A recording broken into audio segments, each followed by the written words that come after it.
భక్తుడు చెప్పాడు మనకు బుద్ధి రావాలి, బుద్ధి కలగాలి.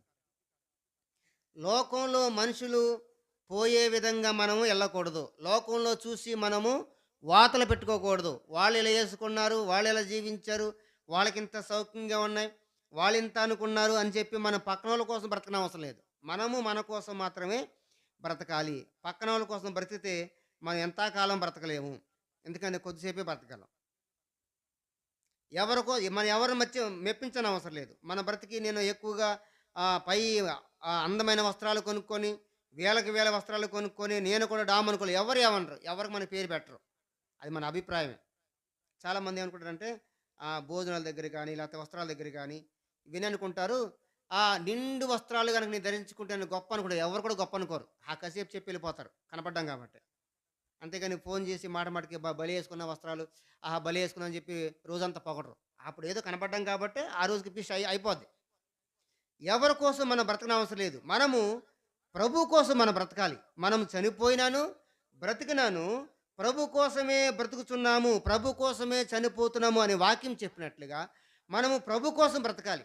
అయితే నేనిక్కడ చెప్పాలనుకున్న మాట ఏమిటంటే, బాలుడు నడవవలసిన త్రోవను వాడికి నేర్పించినప్పుడు ఏమవుద్ది? వాడు వృద్ధుడైపోయినా కూడా, పెద్దవాడైనా కూడా దాని నుంచి తొలగిపోడు. బాల్యంలో ఉండగానే ఏం చేయాలంటే మనము దేవుని పట్టుకోవాలి. ఈ బాలుడు సమయంలో ఎంత ఎంత వయస్సు ఇంచుమించు 12 సంవత్సరాలు అనుకున్నాం. అంటే యవన దశ. యవన వయస్సులో ఎవరిని పట్టుకున్నాడంటే దేవుని పట్టుకున్నాడు. దేవుణ్ణి పట్టుకున్నాడు కాబట్టే తన జీవిత కాలమంతా కూడా వర్ధిల్లాడు. అది మీకు చూపిస్తాను తర్వాత. కింద వచనంలో ఉందిలే. అతడు దేవుణ్ణి పట్టుకున్నాడు యవన వయసులో. యవన వయసులో ఉన్నటువంటి కోరికలు, ఆలోచనలు, స్నేహాలు, లోకబంధాలు, లోకములటువంటి వ్యర్థాలు ఇన్ని చూసినప్పుడు మనకు అనేకమైనటువంటి కోరికలు కలుగుతాయి. ఎవరికైనా సరే. లోకంలో ఉన్నప్పుడు ఏమర్థమవుద్దంటే లోకంలోని కోరికలు మనము తీర్చుకోవాలని అనుకుంటాం. కానీ అది వయసు గతించిన తర్వాత 40, 50, 60 వచ్చిన తర్వాత అర్థమవుద్ది.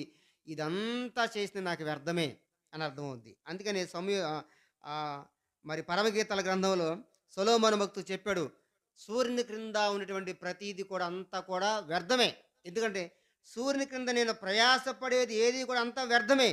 ఏది వ్యర్థం అంటే నా కొరకు నేను ప్రయాసపడేది అంతా కూడా వ్యర్థమే. దేవుని కొరకు ప్రయాసపడేది అంతా కూడా అర్థమే అని చెప్పాడు. ఈ లోకంలో మనము దేవుణ్ణి కొరకు జీవించకుండా, దేవుని యందు భయభక్తి కలిగి జీవించకుండా, యథార్థంగా ఉండకుండా మనం ఈ లోకంలో మన ప్రక్కకు తప్పికపోతే ఏమో చెప్పండి, మన బ్రతుకులు పాడైపోతాయి. గత రోజు శనివారం, నిన్నే కదా శనివారం.